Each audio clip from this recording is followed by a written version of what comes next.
You guys are here tonight to hear from Barry and Jen. Last spring, 14 Rovers spent 2 weeks traveling and living on two narrow canal boats. And they traveled about 120 miles and through more than 100 locks. They traveled along canals that date back to the late 1700s, and they operated the boats and the locks all themselves, which led to some challenges, but they got through. They completed the Cheshire Ring, which includes going through the center of Manchester. And they also spent a certain amount of time when they were off the boats, hiking through the countryside, visiting historic sites and things like that. Barry and Jen are both longtime Rovers. They've both served many years on the board and organized a lot of trips. Barry's currently the at-large director, and Jen is the trips director right now. And so they're going to tell you all about this amazing trip. So this was the Rover Canal boat trip in May of this year. I'm going to present it. If you have any questions, if you could put them in the chat, then Jen can answer them during the presentation, and then we can talk about them more at the end of the presentation. But it would be a lot easier that way. This trip was coordinated by Bob Jarvis. He's done a few of these, and they're really awesome. I'm going to talk a little bit about the whole trip first off. So the way Bob's been doing though is there's a solid 2 weeks of the canal trip, but then he's had optional few days in London beforehand and an optional hiking afterwards. So some of us came into London first, spent a few days in London. Then we took a train up to Chester. And then other people came in, some from Manchester, some from Heathrow. Someone was there a few weeks earlier. And so we all met up in Chester. And then from Chester, we took a taxi and we went to do the ring. And I'll explain more about the ring in a minute. And then after we'd done the 2-week canal trip, some of us, there was an optional hiking from Bakewell. And after that, some of us went back home. Some of us stayed even longer. And some went to Hereford. Some went to Bath. Jen and I went to the Norfolk Broads because my brother happened to be there on vacation. So some of us were over for a month, some of us a shorter time. But I want to talk about the 2-week canal trip part of it. So this is what is known as a ring. This is the Cheshire Ring. And basically, it's just using some of the canals that exist all over Britain to do a loop. So you don't have to go out and back. And Bob likes to do these because there's certain, interesting stuff on these rings. So we went from Chester, we picked up the boat. Hopefully you can see my cursor moving here. So we picked up the boat down in Bunbury, went down the Shropshire Union Canal, or the Shroppy as they call it, took the Middlewich branch across to the Trent and Mersey, then the Macclesfield, then the Peak Forest, then the Ashton, and then the Rochdale Canal, then the Bridgewater, and then back on the Trent and Mersey. We only did bits of some of those canals because some of these canals are quite a bit longer than you see here. And so the first section of this is pick up the boat, travel 3 days on the Shroppy, the Wardle and the Trent and Mersey canals. Now the Wardle, and we did 25 locks in 23 miles. The Wardle Canal is interesting because it's only like 75 meters because it's just to connect up two canals. So you blink and you kind of miss it. Because one of the aspects of the canals, which is interesting, all these canals were owned by different companies. They were all competing at one time. And then later on, they got nationalized and taken over by the government. And sometimes to connect the different canals together or to combine any of them, you needed an act of parliament to do that because they were all competing. This is what the canal boat looks like. This isn't the one we had. Ours didn't look quite as nice as this one. I just pulled this off the website just to show what the boats look like. Because I'm going to assume some people know very little about the canals and the boats. So I'm going to go through some of the details. So as you can see, it's very long and narrow. It's less than 7 feet wide, and it's about 70 feet long, which creates a few challenges. If you look at the back here, you can see there's the rudder, and you control the engine. There's a little accelerator lever over by here where you can't quite see. The engine is below your feet. This is what is known as a semi-trad stern, which sounds kind of weird, but The trad, the traditional way with a canal boat, you just have this little flat platform and you'd have a rudder, and that was it. And you're just standing out there in the rain on your own, and that's how you controlled the boat. So this is a semi-trad because now you've got the seating area here, so other people can sit out here and you can be a little more social as you're driving down the canal. This is the actual boat we had, and again, you can see the rudder here. You can see the area here. And there's an area up on front, and I've got other pictures here that will show this. So here's the Commodore of the trip, Bob, on the back of our boat, and you can see the rudder there. You can moor up in a lot of different places. You can just some places there's places you can tie to, or you can put stakes in the bank. So here's some other views. You can see it can get pretty social at the back when you're driving the boat, and there's a lot of people there, and sometimes you have to get them out of the way if you want to swing the rudder around because you need to turn sharp. But there is quite a bit of room back there. You can see here that as you're coming along the canal between these bridges, sometimes it gets a little narrow. There's not a lot of room to get through there. Here's me driving the boat for a while, and you can see this is from looking from inside the boat. Oh, and you can see the accelerator lever there. It's pretty simple. You push it forward to go forward. You pull it back to go back. If you want to stop, you just back up the engine until you stop, or you go backwards if you need to. You don't want to go backwards too much because they're really hard to steer when you're going backwards. Another view from down in the boat. Here's Bob looking through his directions here to see what's coming up next. You can see the ignition key here, and there's all the different dials and stuff there that you need to check on once in a while. Here's another view. So here you can see the front deck area. You can see the other Bob up there taking a photograph. So that's kind of a nice place to sit as you're going down the canal. If you're inside the boat and there's suddenly a bang, it's hit something or something interesting outside, you can always stick your head out the window. Just don't stick your head out too far in case there's any branches going by. So these are the two boats we had on this most recent trip. So we had a larger boat, which sleeps 12, but we only had 8 on the boat, and a smaller boat that sleeps 8, but we had 6 on that. And the reason for that is there's not a lot of room on these boats. When these boats were designed 200 years ago, the average height of a British male was probably less than 5'8", and most people were skinny because they never got enough to eat. So people were pretty small back then. And they can't make the boats a lot bigger because the canals didn't get bigger, and neither did the bridges. So they're pretty cramped. So you can see here the layout. Here's the back area where you steer the boat that's outside. In our particular boat, you go downstairs. There's a dining area here, and you can convert that to a double bed. Then there's a kitchen area with a fridge and stove and all that good stuff. Another dining area that you can convert to a double bed. Then there's a bathroom with a shower and a toilet. Then you can see here there's 4 regular beds and 2 bunk beds. And and another little toilet right here. We didn't use the top bunks. We use those for bags. And if you see on the smaller boat, there's the back area for steering. And then when you come down the stairs, you get right into a bedroom. And then over here, you can see there's a toilet and then another bedroom. Then there's a shower, the full bathroom. Then there's a dining room, which again goes out to a double bed. And then there's the kitchen here. And then there's more sleeping quarters. I haven't been on a boat like this, but I kind of don't like the layout because the kitchen's kind of in the middle. I like it where you can go from the kitchen to the outside and back in again. But I don't know. I've never been on one of those. But anyway, there's a couple of spare beds and a little bit of spare room on the boat. This is what our boat looked like as you come down the stairs from the rear. You can see this is the dining area. Here's the kitchen. There's a little fridge down here. This is the lid to the stove right there. And as you can see, there's shelf space, and there is space, but never enough. Here's the second dining area, which we put into a double bed, and we left that up because it was a pain to do it up every night like we did the first time. And you can see out the back there someone on the rudder. And then you go further forward, and here you can see the single beds and the bunk beds. And there's a couple of doors here. You can see people pile up their bags on the top bunk. There are closets here, and there's drawers underneath, but like I say, never enough. And here's the spacious bathroom with the little the toilet and the little shower.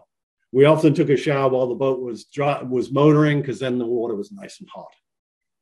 Some of the boats, I should point out, on the canals aren't narrow boats, they're double wides. So you can get more in these boats. So some of these have a king size bed and a nice big kitchen with an island, and they're pretty fancy.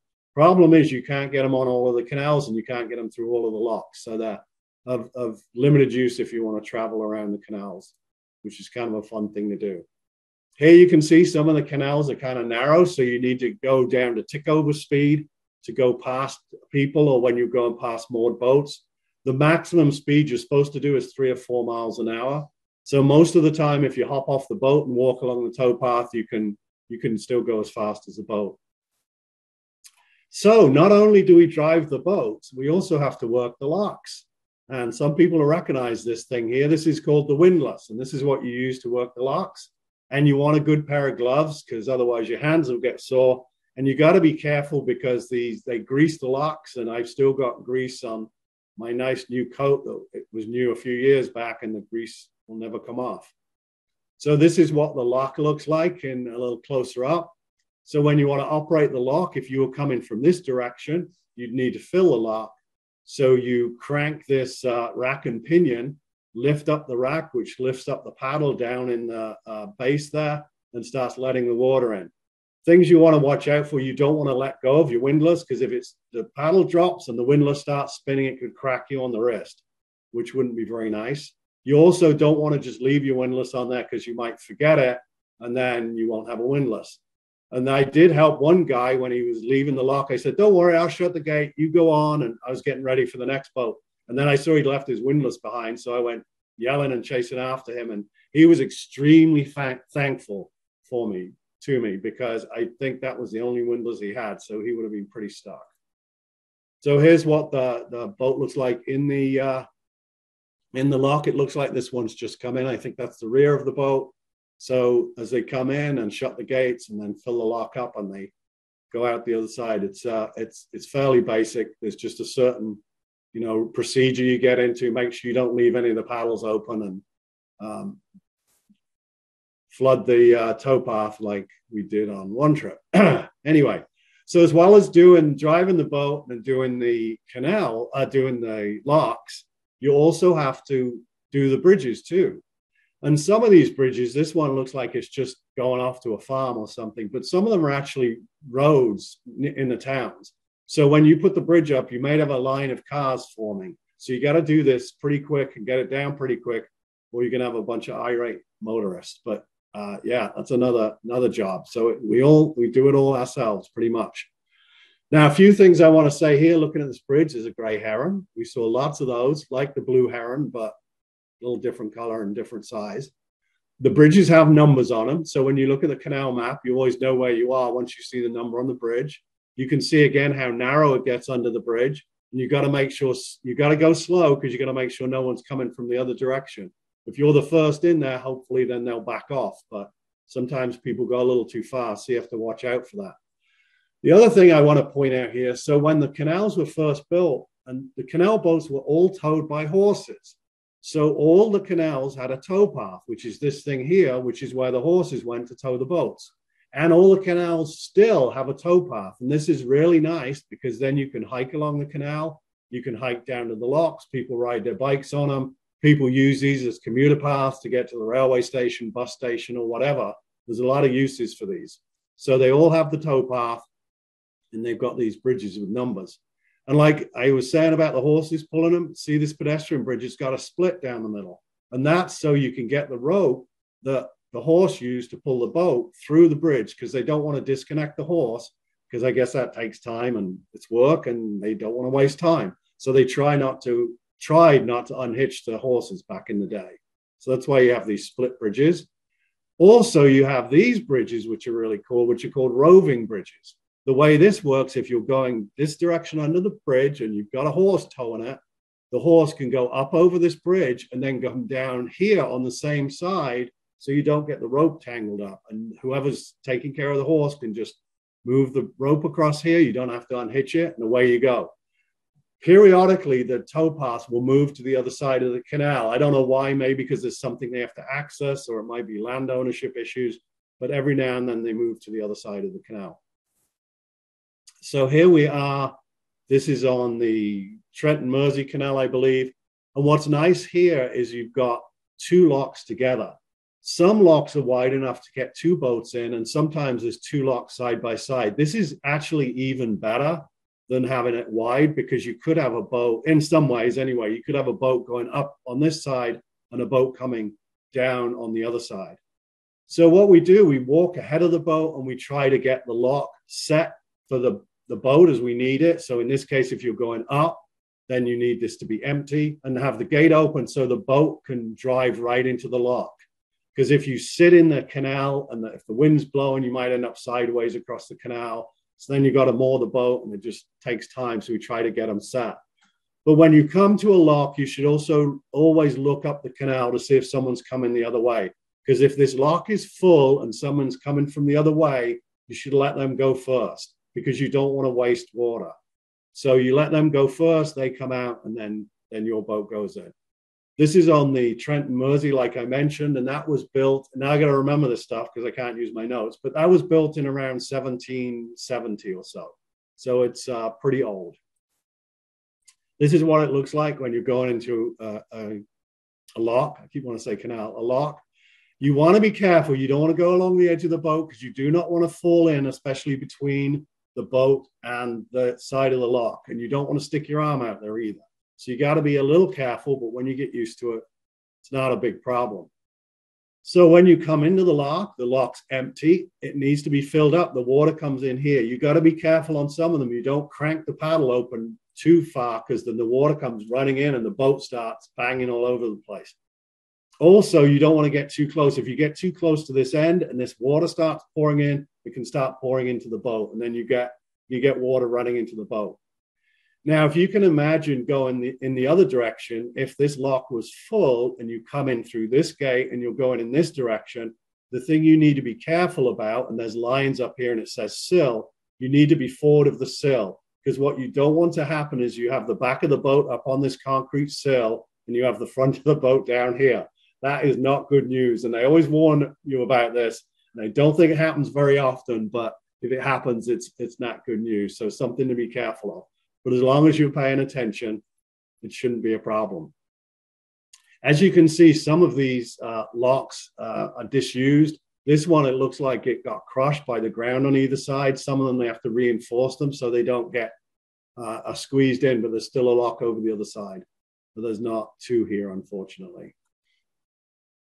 So here's a view from the canal. So you can see here, the canal is pretty high above the land around it. So you get some nice views from the top of from the boat.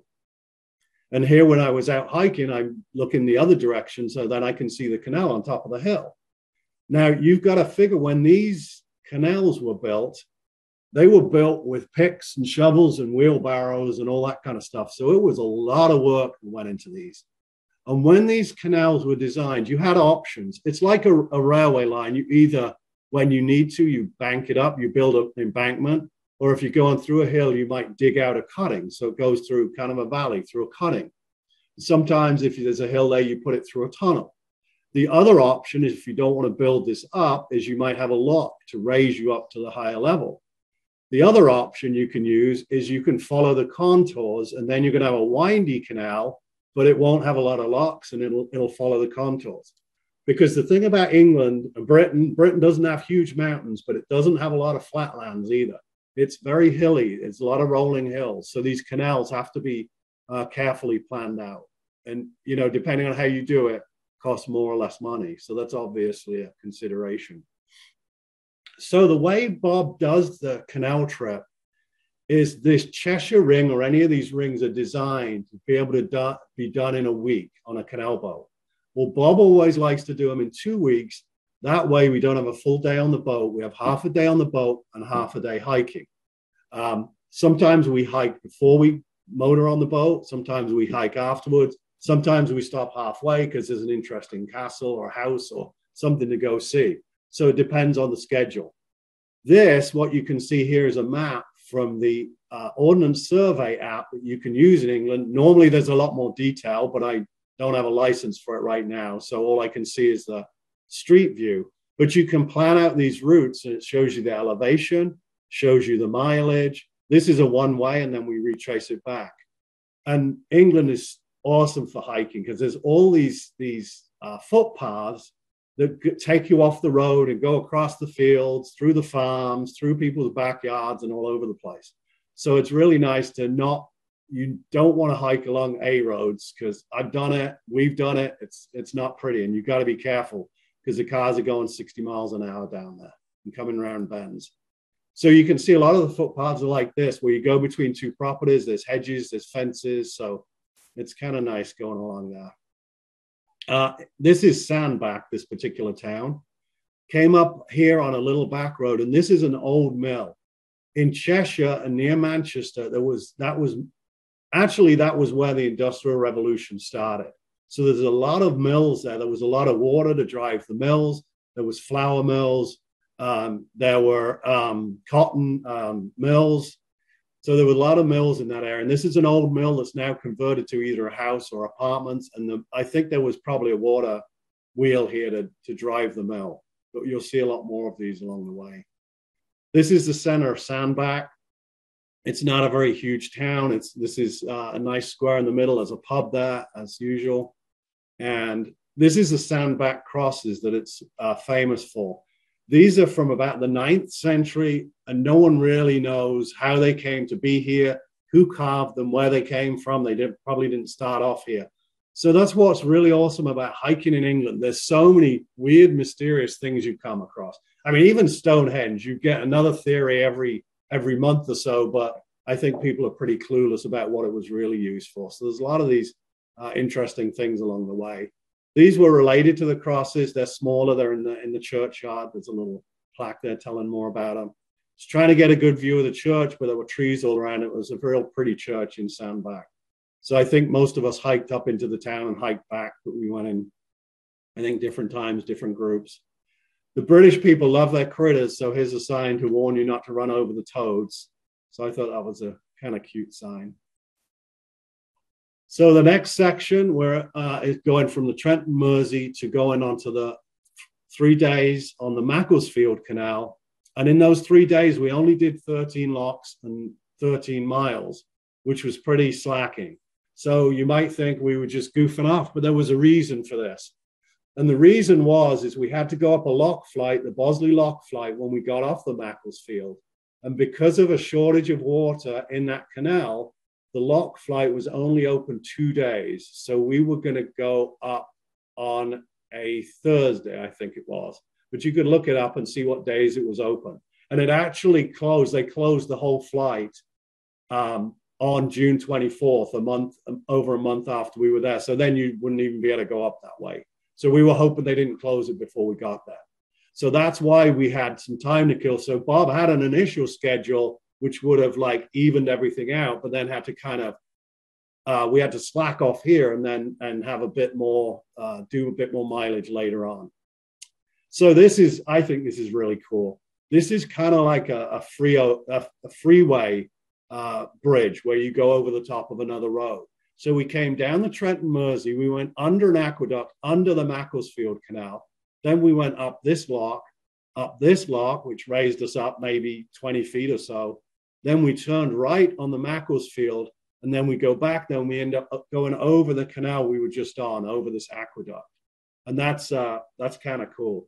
I took this off the Canal and River Trust maps. They got some really cool maps. So here's the turn. 90-degree turn in a 70-foot boat is not easy. And you tend to often kind of bump your way around. You get the front just tipped on there and the side bounces off there a little bit. But at least these boats are built out of solid steel so they can take a bit of a battering. So here you see it turning in there. And here's another view of this, which makes it look a little better, but it does take a little bit. You can't always turn these in one. Sometimes you got to back up a little bit to get around these.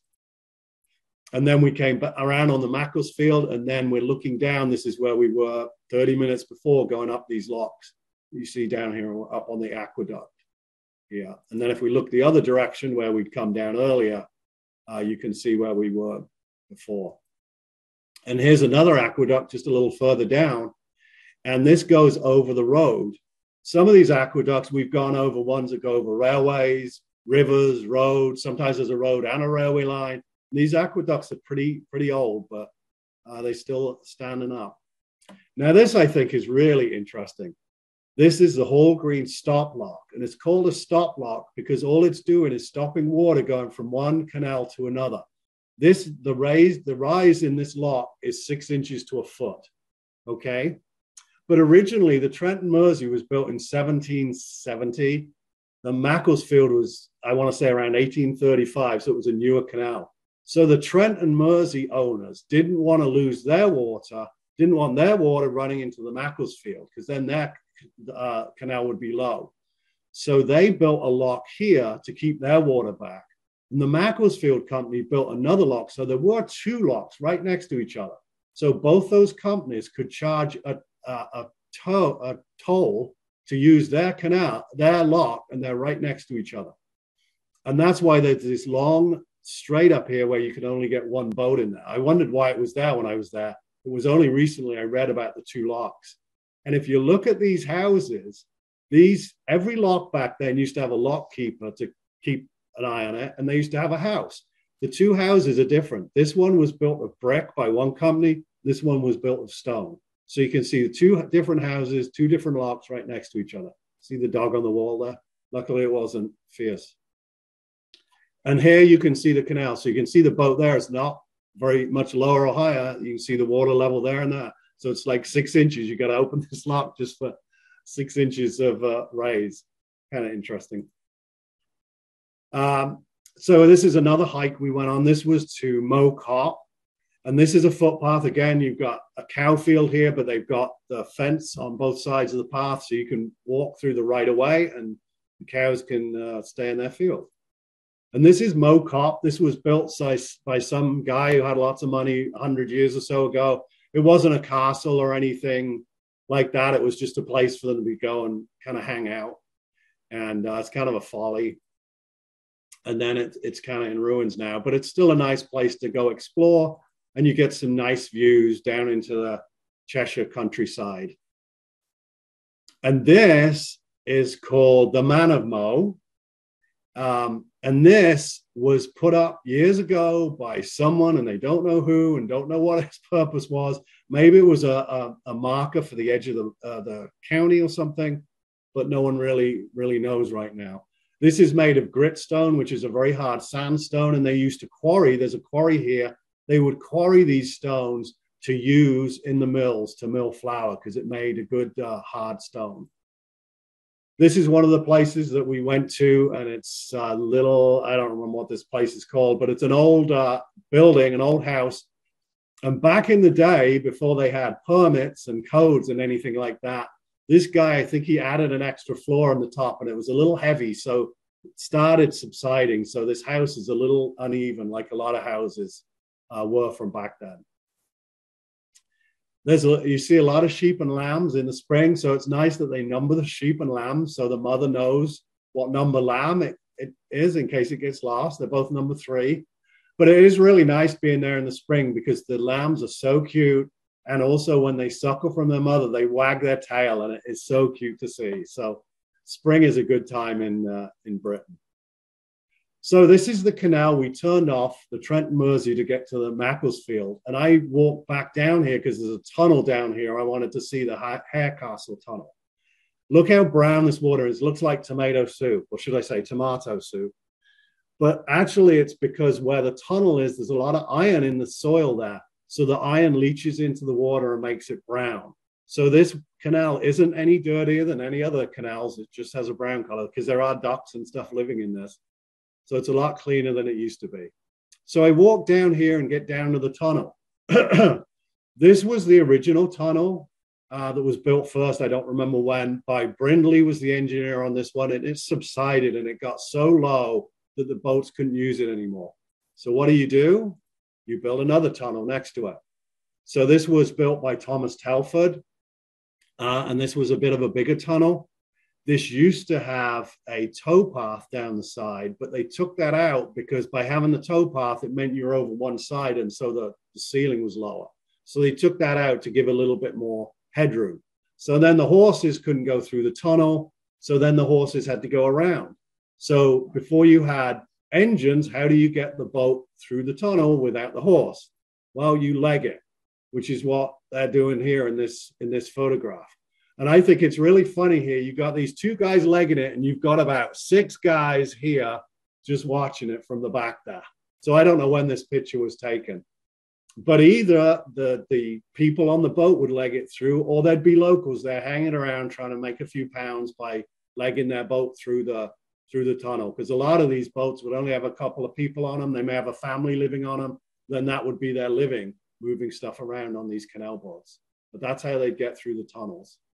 So I wanted to go over the tunnel to the other side. So I went up the Boat Horse Road, which is obviously named. This is where the boat horses used to go, but it wasn't such a nice road back then. Now there's houses up there and they need a road for cars. So I went over the top of the tunnel. Here you can see a vent in the top of the tunnel. And then the actual Boat Horse Road went off in private land, and the road I was on led into this. So I had to bushwhack through this to get to the other side of the tunnel. Then I got to the other side. This is the south end. And here you can see the other opening. The way they use this tunnel, you can only go one direction at one time. So if you're going north, you've got to be here at a certain time. And they take like 6 or 8 boats through, if there's that many, north. And then a pack of boats come south, and they turn on a ventilator to get the diesel fumes out. And then you can show up in the afternoon, I think, by appointment too. But they have a volunteer to help, or someone from the Canal and River Trust. Here you can see the new tunnel, relatively new, over 100 years old, and the older tunnel right there. Now I walk back through a park they have on top of the hill. And this is another reason to go to Britain around end of April, beginning of May, because the bluebells are out. And it's beautiful walking through the woods with all the bluebells out. And there's a lot of blossom on the trees and a lot of other flowers out too. So really is a nice time to go. Walking back along the canal, this is interesting. You've got a spillway here. So if it rains hard and you get too much water in the canal, it has somewhere for the water to go. So it will flow down to a local stream or river, and it'll flow away. If you didn't have this, what sometimes happens if you've just got a dirt bank and the water starts flowing over, which has happened, it can wash out the side of the canal. Then the water drains out of the canal, and all the boats in there are sitting on the bottom until they get it fixed and get water back in there. And that happened a few years back. Here you can see some of the bridges really close, so kind of hard getting through here, hoping someone's not coming the other way. So that's one of the challenges. Oh, you can see here how high this canal is, because these are big trees down the bottom here. But this is all built up so that you don't have to put in a lot of locks and stuff there. So you build up the embankment. This was the kind of epic hike I went on, and I planned 2 hikes ahead of time, but then I combined them because our schedule changed. And then I redid it afterwards to show what I actually hiked. And this is where I took a wrong turn and went back. This is where I went up to Bosley to check out the pubs to see if they would be any good for dinner that night. And no, they were closed. And you can see the elevation here. I went up 2 hills. This is the Cloud, and this is just a hill with an antenna. But this was my longest hike at 12, almost 13 miles. But I love hiking over the hills in England. So just as I was setting out, there was a calf that looked like it was newly born. There was the mother eating the placenta, and the calf was just laying in the grass. And it was a kind of rainy, cool day, so I hope the calf survived, but I don't know. And then these are what's called the bride stones. This was part of a Neolithic cairn, which had a stone circle around it. It was a lot more extensive. But back in the day, they broke the stones up to build some houses and build the roads near that. And then someone lit a fire near it and cracked another of the stones, so there's not much left of it right now. And again, they don't know what this was, whether it was a burial chamber or something else. You know, they don't really know for sure. Here's the path up to the top of the Cloud, and the Cloud was in the cloud, literally. And when I got up there, I saw a runner up there and coming down. There were other people walking, so I wasn't the only crazy person that was hiking in the rain that day.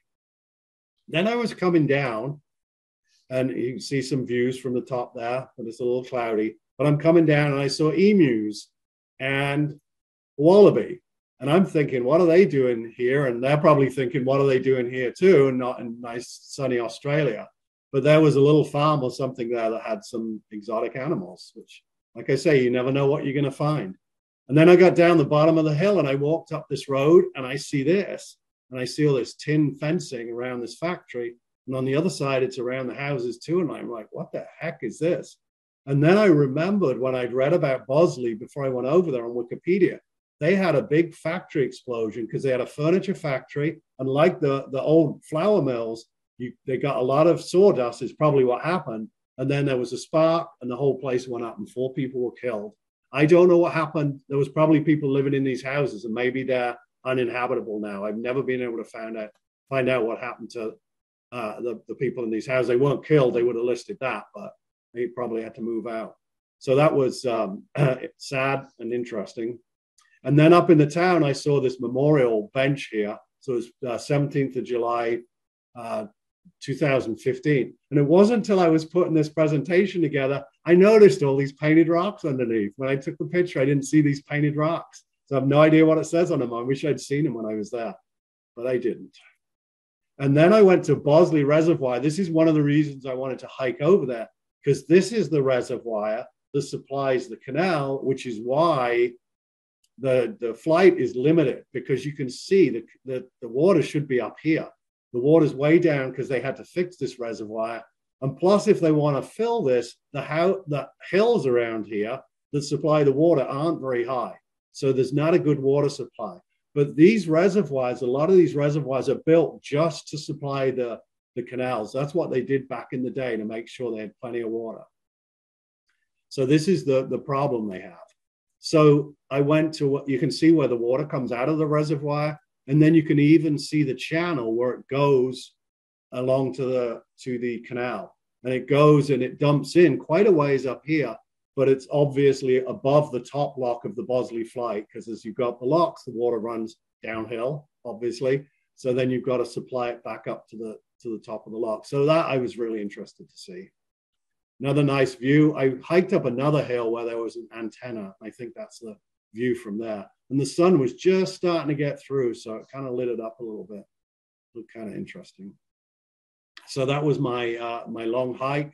So the next section, the next 3 days, was going up the Bosley flight and then getting onto the Peak Forest Canal and then doing the Marple flight. So here we are. We're in the line in the morning. And I'm pretty sure this was Thursday for the Bosley flight. The Bosley flight, so a flight is just one lock after another. There's 12 locks. Each one goes up, say, 10 feet. So then you're going up 120 feet or something like that. I was worried. Bob's always so cool about all this stuff, but I'm stressing. I'm like, what if we get there and there's a huge line? We've got it. We can't go till 8:30. We've got to be in there by like 1 p.m. so we can get out the top by 4:30. What if there's a really long line? Well, there was about 6 boats in front of us, so it wasn't too bad.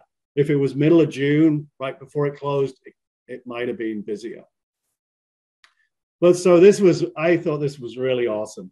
So a lot of us went up to the locks to start getting the locks ready for us to go in them. And the other boats went first, so we helped those other boats. And if you see this one, it looks like there's only one guy on this boat. So some of the boats would have one person. Some of them, a lot of them just had a couple on them, a man and a woman. And so we helped them out. So some of them thought we were volunteers until they heard us talking. And they're like, why are these volunteers all talking funny? And they realized we were a bunch of tourists, like most of them. And, we were helping them because we wanted to help them. As soon as they got up, then the sooner we could get up there too. The other thing about this the flight is you've got boats starting from the top at 8:30 and from the bottom at 8:30. So at some point they're going to meet in the middle. So when they meet in the middle, what you want to do is make sure that the boat going out of one lock, then another one comes in before it's lowered down. So you do a 1-for-1. So you have one boat going up, one boat going down, and then that saves water. So I was going up and down the lock flight, trying to see when the other boats were going to reach us. So we were trying to help the whole thing work well before our boats actually went up there too. And here you can see, I can recognize some of the people up here. I'm not sure who all these, but that's Stacy. There's Jane. So they're up there helping, and that's not our boat that's in there at the time. So this is a different lock flight. The Bosley lock flight didn't go in a straight line, so I couldn't get a photo like this. But this is the Hatton lock flight from 2019. And you can see there's just one lock after another. And there's actually more space between them than it looks like here, because there's a pound between each lock, so where the boats can pass each other. But this is the Hatton Lock flight, which was 19, I think. In 2018, we did the Tardebig lock flight, which is 30 locks, one after the other. I think we only did 29 and stopped before the last one, but we did 29 in a row, and we were pretty good at that time, and we cranked up there. I think we did it in 3.5 hours, according to my journal. But we did it. We did a good job there. There weren't a lot of other boats getting in our way. There's another hike I did. This is the hill I went up the day before when I did the Bosley hike. Now I'm up on Tegg's Nose. I don't know why it's called Tegg's Nose, but this particular hike was to Tegg's Nose. And there was a little cafe at the top where I got a crumpet and a cup of tea. But it was nice views from the top there. And there was a quarry up there. They're mining probably some of that same stone. And they left some of the equipment behind. And now I thought this was cool. If you see in the distance here, not super clear, but there is Manchester, where we're going to be in 2 days. We were going to be right in the middle, going right through the middle of that place. So I could see it ahead of time. And then 45 or 20 degrees or something to the left. And this is even harder to see, but there's some big buildings over there. That's Liverpool. So Liverpool was further away, so it was kind of harder to see. So those are the two big cities up there. This I liked. This is an escarpment. So if you're into geology, this was kind of a nice escarpment there. This is a day or so later, or a day later, I think. We stopped the boat near this old mill, another old mill, which is now converted into offices and had a nice restaurant there with some nice soup. And this here is probably where there used to be a loading dock at one time when this was a mill. So we stopped here for a few hours because a lot of people wanted to go to the laundromat. So we went off to the laundromat. So when you're on the trip, you stop at a location, go to the laundromat, or there's a lot of places we'd stop to go to a grocery store to get in provisions for the boat, so you can see on the maps where you need to stop and then where you need to hike to. On previous trips, but not this one. This one we just got off and hiked. On previous trips, we've got off and gone to the nearest railway station or where we can get a bus and taken a bus or a train to different places that we wanted to go. So Bob organizes, or he thinks this stuff out ahead of time, what is interesting to go to. I think this is the next morning. I was still a little jet lagged, even though I'd been there a couple of weeks by this point. So I was waking up at 5 a.m. So sometimes I went for early hikes. So I hiked through this park and down to the River Goit. And I thought this was the aqueduct we were going to go over later. And I took a photo of it. It turns out it's not the aqueduct, it's a viaduct. So that's got the train going over it. Our aqueduct we went over is back behind it, but I couldn't see that without wading out in the river, which I didn't want to do. Hiking back, I discovered another mill, and this had I think it had a big water wheel in here or something. But this went the way of a lot of the mills. It had an explosion and a fire, and it burnt down one night. There's a lot of information there telling you about it. So after my hike, got back on the boat, or did the locks, I don't remember which, but we turned onto the Peak Forest Canal, and then we were right into the Marple flight.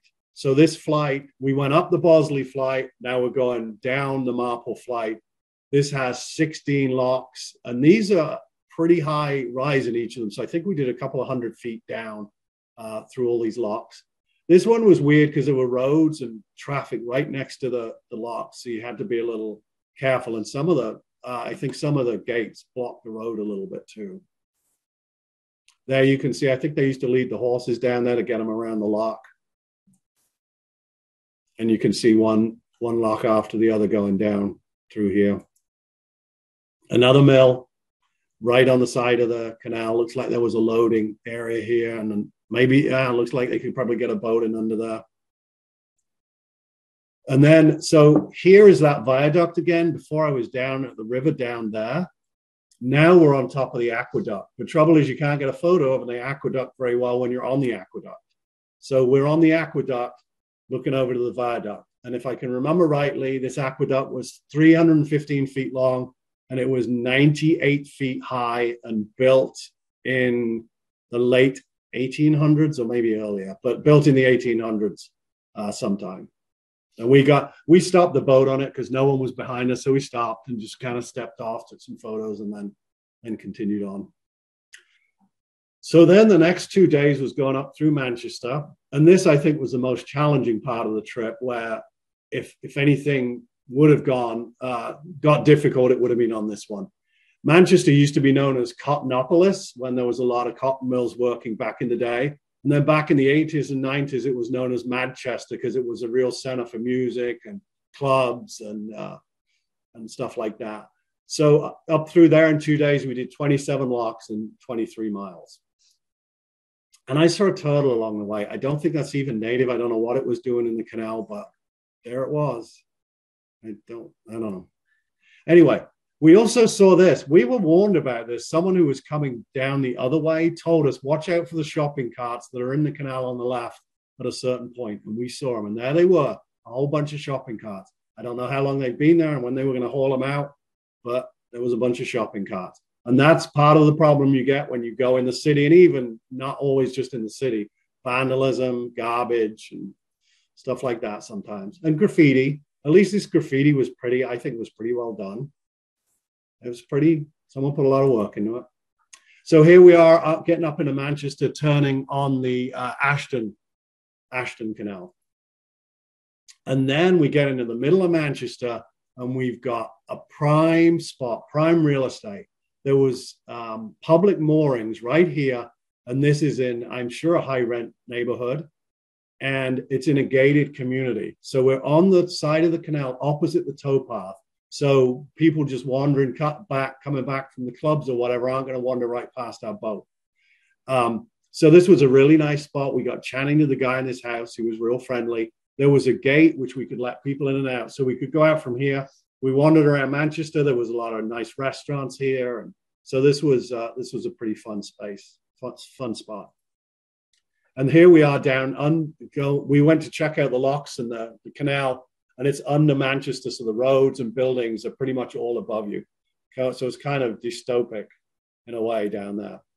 And you can see the warehouses and stuff like that. Now this, I think, is really cool. So this is just an arrow on the side of the canal. And if you didn't know what it was, you just walk right past it. But what this arrow is indicating is where the plug is to let the water out of the canal. If you want to drain this canal, you pull the plug out and the water runs away. And the water runs into the River Tib, which is down below the canal, which is an old river that's surrounded by concrete and it eventually flows into the Mersey. So you take the plug out and you empty the canal if you need to do work on it.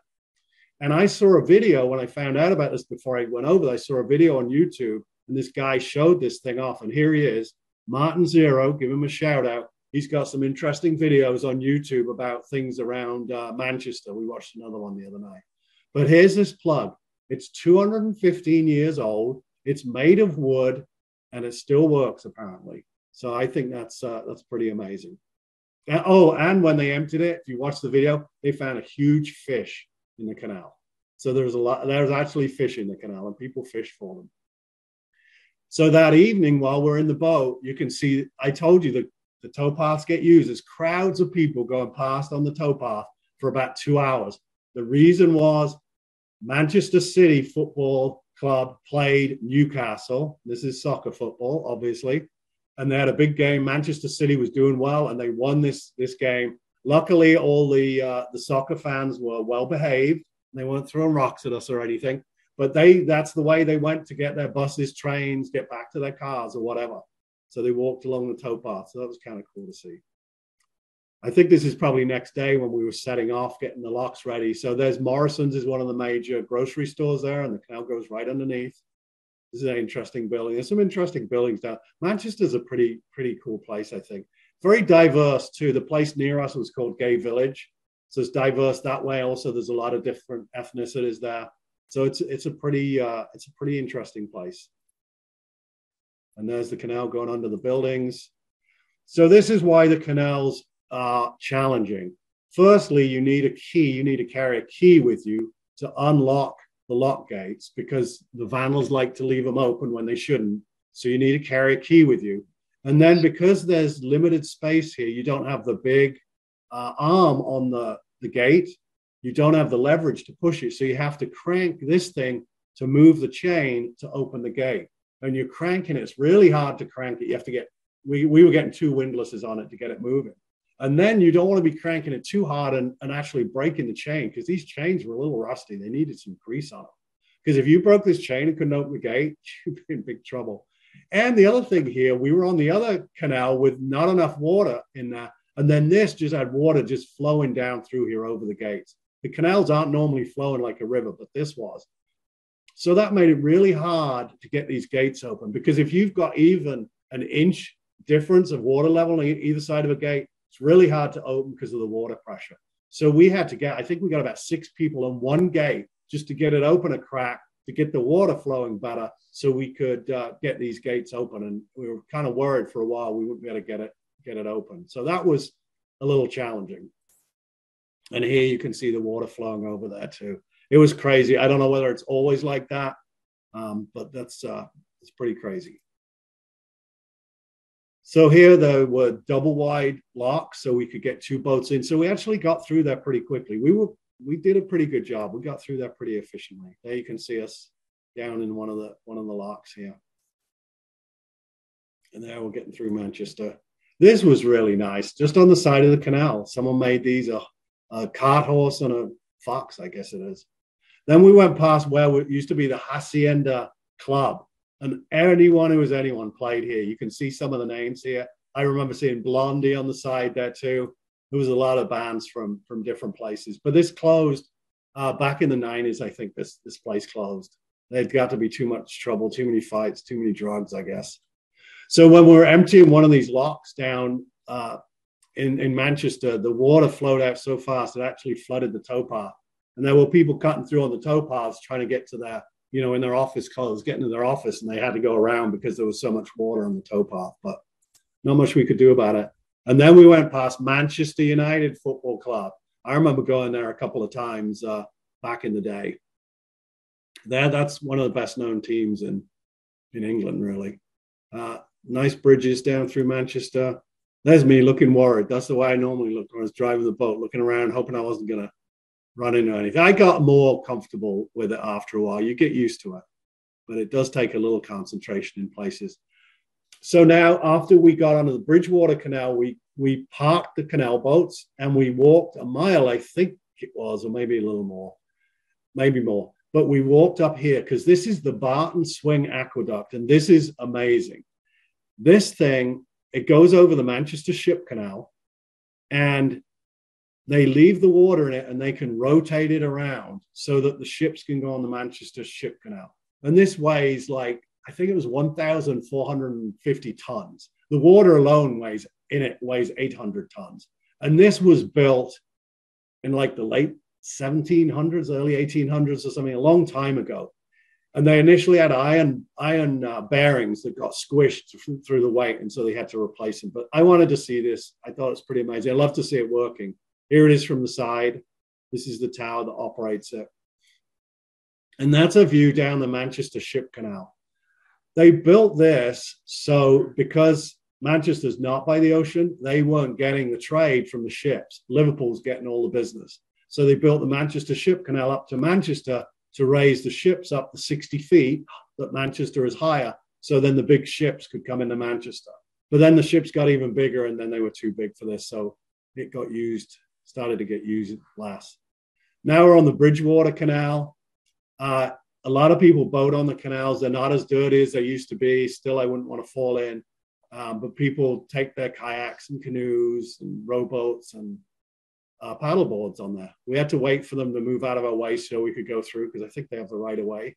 Plus, we didn't want to run them down. But look how wide this canal is. The Bridgewater was done differently. It follows the contours, so it doesn't have a lot of locks to deal with, and it's way wider. And this was built in the like 1760s, around that time. It was built before a lot of the other canals, but it was done a lot nicer. After that, they got cheap and did them. Made them more narrow. See how wide this is. This is where I could relax a little more driving the boat. So now we're into the last 4 days. We got out of Manchester. We got to a nice little town called Lymm that had some nice restaurants. And then the next 4 days, we went back to the Trent and Mersey and the Shroppie and did 11 locks in 40 miles. So a lot less locks here because the Bridgewater doesn't have a lot of locks. So this was a hike. I went around Lymm. We got there late after getting out of Manchester, so it's time for dinner. And then the next morning, I went for an early morning hike. And there's a place called the Bongs, which is some old English term for the woods or something. And again, I don't know that they really know. And there was these gnarly old trees down there. There's a nice church in Lim. This little pond, houses around there. Someone carved a face in the tree. So it was kind of a nice little hike down there. And then this road, when I hiked back, this road actually goes under the canal. You can see the boat up the top there. And then another mill. This one was a slitting mill, which is where they cut iron. They slit iron to make nails or the iron bits that go around barrels. So this was opened in the late 1600s, I think. This was pretty early on. They ran it for a lot of years. I didn't have a lot of pictures of this, but another thing we ended up doing on this canal trip is we went through, I think, 3 tunnels. So the way these tunnels work, some of them are, you can pass other boats in the tunnels. The ones we went through, you couldn't. And on this one, I think it was if you're going southbound, you had to go between 30 minutes after the hour and 10 minutes to the hour. So you had a 20-minute window to go in there. And then the other boat would have a 20-minute window on the other end if they're coming north. So we got there a little early, so we had to moor and wait to see if there were any other boats coming through, because you don't want to meet them in the middle, because then you've got to back up a long way, and these boats are hard to back up, and tunnels are kind of tough anyway. So we got in there, and I drove it through this one, I believe. These tunnels are not very nice. You have to be careful because some of the ceilings get low, and you don't want to get conked on the head and knocked off the back of the boat. So that would not be good, and it has happened. Also, there's water dripping from the ceiling, so you want to put a raincoat on. And then I found it hard to drive. You try and stay in the middle of the tunnel, but most of these tunnels are not straight. They have dog legs in them. So then you end up getting stuck, say, on the left wall, and then have a hard time getting off it. And then you end up on the right wall. So they are challenging. And I'm kind of glad we didn't go through the Hare Castle tunnel, because that is really long. So then we went to a place called Anderton. And this is the Anderton Nature Center or something. And it looks very, very pretty. But this was an industrial area. It was raining when we were out there that morning. Cheshire has a lot of salt, and the Romans used to mine salt, and they mined salt in that for years since. And a lot of the salt is used in the chemical companies. So there was a lot of industry here, a lot of chemical industry. So if you see here, they say don't smoke when you're on these paths, because there's could be flammable vapors. So you don't want to end up going up in flames. But at least it looks nice now. And the other thing that's in Anderton, which is really awesome, which I heard about years ago, but I never saw before, and I was really looking forward to seeing this, is the Anderton boat lift. This is basically an elevator for canal boats. Now, the canal boat weighs about 10 ton, and you've got all the water in there that goes with it too. So there's a lot of weight here. There's 2 different elevators. They used to go up, as one would go up, the other one would go down, and vice versa. But now they're independently controlled. But the boat drives in here. We're on the Trenton Mersey Canal here, and it goes down 50 feet, 30 feet, 50 feet, I think, down to the River Wear. So this boat went in there. You see them going in. They shut the gate, shut the door, and they go down. They started up here. They're down like halfway here. They get to the bottom, and then they come out the other end. So this is really cool. We didn't go down here because it would have taken a lot of time, and we needed to, get the boat back in a couple of days. But you can also, if you don't have your own boat or want to use that, you can go in an excursion boat and go up and down the boat lift. So that's kind of cool. One of the last evenings, or second to last, we ended up in Middlewich. We had quite a bit of time there, so we could walk around in the evening and in the morning. There was this cemetery with this interesting little chapel thing in the middle that had a kind of opening in the middle. So I took a photo of that. I thought that was really interesting looking. And they had a nice church. They also had a nice Mediterranean restaurant there, if I remember rightly. Some good food. So here we are turning back onto the Shrapi. So here we're getting right near the end of the trip. So the only thing left I wanted to show is some of the other wildlife we saw. You've seen some things along the way, but I thought I'd show a few other pictures to the end. This is a jackdaw. I couldn't remember what this was when I saw it, because they have a lot of them over there, but I don't think they are over here. And I love the way this was strutting through the cemetery. Ducks, they've got lots of ducks on the canal. quick story. We saw a poor little baby duck on the canal one place. And I was like, oh, where's its mother? It's on its own. Where's its brothers? And then we felt sorry for the poor little thing. And next minute there was a gulp and it was gone. A fish had eaten it. It's like, oh, well, I guess you don't have to worry about that one anymore. So that's why some of these ducks only have a few ducklings.